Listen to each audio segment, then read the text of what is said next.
বছর আপনি কাজে লাগাননি, কাজে লাগালে আয়না ঘরে মানুষ রাখতে পারতেন না। বিবেকে কি বলে বলেন তো? আমি মাত্র 10 দিন ছিলাম, আমি দেখেছি কেউ 2 বছর, কেউ 5 বছর, 8 বছর, 8.5 বছর, 10 বছর, 14 বছরের মানুষও পেয়েছে। এই যে হাতের আঙ্গুল গুলো তাদের এত বড় বড়, চুল দাড়ি গোঁফ দেখলে ভয়ঙ্কর। আওয়াজ দিত, মাঝে মাঝে কান্নার আওয়াজ শোনা যেত। ওই যাবার সময় দেওয়ালের উপরে লেখা ছিল যে ভাই এই যে নখ দিয়ে দিয়ে দেওয়ালে ফুটো করে লিখেছে নাম্বারটা। কেউ লিখেছে আমি কত বছর আছে আমি জানি না, কারণ এটা কোন বছর আমি জানি না, এটা কোন মাস জানি না, এটা কি বার তাও জানি না, কয়টা বাজে আমি তাও জানি না। অথচ আমার মাথার উপর দিয়ে গাড়ি ঘোড়া যাচ্ছে, মানুষজন চলাফেরা করছে, হালকা হালকা শব্দ পাচ্ছে। আমাদেরকে দূরে রাখে নাই ঢাকার বুকে, উপর দিয়ে গাড়ি ঘোড়া যাচ্ছে, আমি দেখতে পাই, মানে শুনতে পাই হালকা হালকা, কিন্তু বুঝি না যে কোন জায়গায় আছি। আরে ভাই 2 মিনিট 5 মিনিট 10 মিনিট রাখলেই তো হয়, 2 দিন 5 দিন না, 14 বছরের মানুষ ওখানে আছে। লিখে দিয়েছে আঙ্গুল দিয়ে যে বাইরে যদি কেউ যেতে পারে এই নাম্বারটা একটু জানাবেন যে আমি বেশি আছি।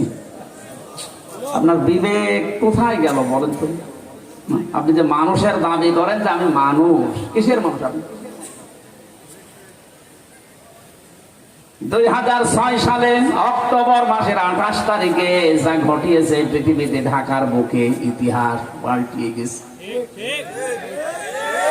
বিশ্ববিদ্যালয়ে যে আমরা সব বিশ্ববিদ্যালয়ে পড়া, বহু ইতিহাস পড়েছি, জীবনে কোনোদিন উপন্যাসেও কোনোদিন পড়ি নাই যে মানুষ হত্যা করার পরে দুনিয়ায় কেউ ড্যান্স দিয়েছে, নাম পড়ি নাই। আমার ভার্সিটির লাইফে অন্য পড়ার চাইতে সবচাইতে বেশি আমার ঝোঁক ছিল উপন্যাস পড়ায়।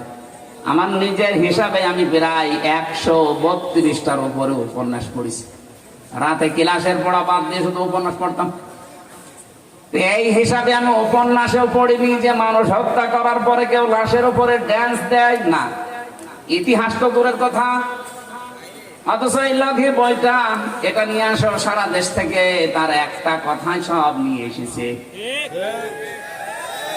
6 সালের এই ঘটনা, 7 সালে আমি একটা অনুষ্ঠান করছিলাম, ওই সময় আমি দাখিলে পড়ি, ম্যাট্রিক পরীক্ষা আমি 7 সালে দিয়েছি। ওই সময় সিরাজগঞ্জ থেকে যাচ্ছিলাম, মাদ্রাসায় যে টুপি দাড়ি আর এই যে জোব্বা গায়ে, বাসে ড্রাইভারের পেছনে বসে আছি, দেখলাম একটা কুকুর পড়ে আছে রাস্তার মাঝে। ড্রাইভার কুকুরের উপর দিয়ে না দিয়ে বাম দিয়ে চালিয়ে দিল, গাড়ি ঝাঁকি দিয়ে দিস। ড্রাইভারকে বললাম যা করলেন এখনই তো অ্যাক্সিডেন্ট হয়ে যেত। ড্রাইভার আমার বলছে দেখেন না একটা কুকুর পড়ে আছে, আমি ডবল করে চাকা চালাবো, আমার বিবেক নেই। মরা কুকুর, ওরে মাইরে ফেললে কি আর না মারলে কি? ড্রাইভার আমার দিকে ঘুরে বলছে হুজুর আপনি কি আসলে হুজুর? আপনি কেমন হুজুর? হ্যাঁ আপনি দেখেন একটা মরা কুকুর পড়ে আছে, আমি ডবল করে গাড়ি চালাবো, আমার বিবেক নেই? এই কথা শোনার জন্য আমি ছিলাম। একটা মরা কুকুর ডবল করে মারা যায় না, আপনার বিবেকে বাধা দেয়। অথচ গত বছরে এই সময়ে অক্টোবরের 28 তারিখে জীবিত মানুষ জসিম ভাই, তাকে পিটিয়ে মারার পরে লাশের উপরে নৃত্য করেছে, ড্যান্স দিয়েছে। ওনারা ওই সময় জিজ্ঞাসা করেছিলাম আপনার নাম, বলছে সুব্রত বালা, তার মানে হিন্দু মানুষ। আপনার ইমান নেই কিন্তু আপনার বিবেক আছে, মরা জিনিস আপনি মারেন না, যদিও ভালো জিনিস না, কুকুর। কি পৃথিবীর নিকৃষ্ট 2টা জীবের ভেতরে একটা কুকুর আর শুকুর, কথা বলে না কেন? সেইটাও একটা হিন্দু, ইমান নেই, বিবেক আছে, বিবেকের তাড়নায় মারে না। আর মুসলমান দাবি করে আমরা করলাম কি? আপনারা মানুষ বলবো কি দিয়ে? আপনার বিবেকের উপরে কুকুরে বসাব করিস, পায়খানা।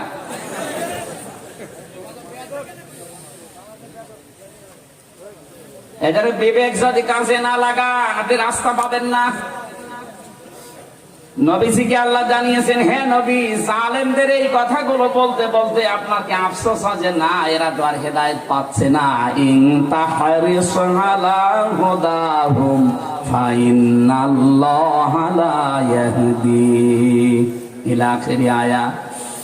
সূরা নাহলের ভেতরে আছে হে নবী, আপনার কি আশঙ্কা হয়, আকাঙ্ক্ষা হয় এই যে এই মানুষগুলো কেন হেদায়েত পাচ্ছে না, পাবে কি করে? তাদের জুলুম এমন পর্যায়ে পৌঁছে গেছে